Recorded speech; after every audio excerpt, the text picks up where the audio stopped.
AI is wiping out mainstream media, and it is glorious. The Wall Street Journal reports that mainstream news sites are getting, quote, crushed by Google's new AI tools, where instead of reading the article, people scan the AI summary and move on. The journal estimates search traffic to legacy media has fallen by half for sites ranging from the Huffington Post to the Washington Post. Business Insider just cut its staff by 21%, citing, quote, extreme traffic drops outside of our control, as in AI.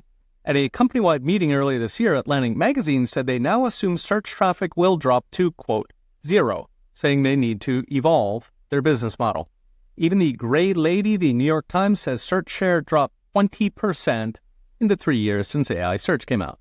Now, this is making a perfect storm for legacy media, which is already hemorrhaging viewers, since they lie for a living and treat two-thirds of their viewers with grotesque, even murderous contempt. According to Gallup, trust in media is the lowest in 50 years, with just 31% of Americans saying they trust mainstream media.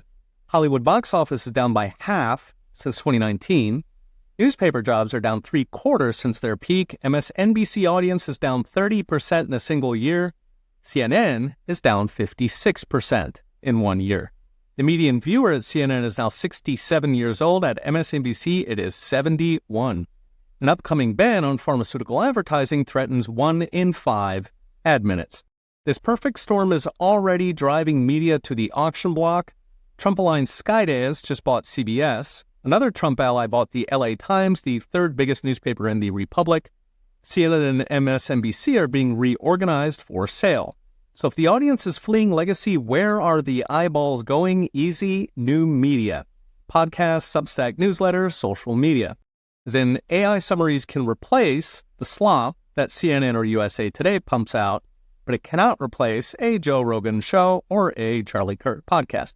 In fact, a recent study found a majority of Americans now get their news from social media.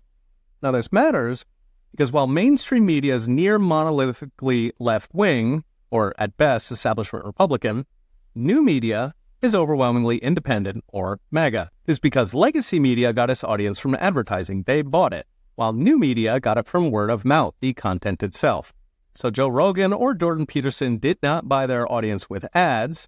This means if AI search guts, paid promotion, legacy media dies, and new media inherits the audience. To illustrate, these daily videos get roughly half the viewers of Anderson Cooper. Joe Rogan has triple the audience of the top news show on TV. Of the top 50 podcasts in America, just 7 are mainstream media. The other 86% are independent. So what's next? Brought to you by I Trust Capital. For 100 years, American media has been dominated by the left and its useful idiots, ever since FDR started throwing journalists in jail.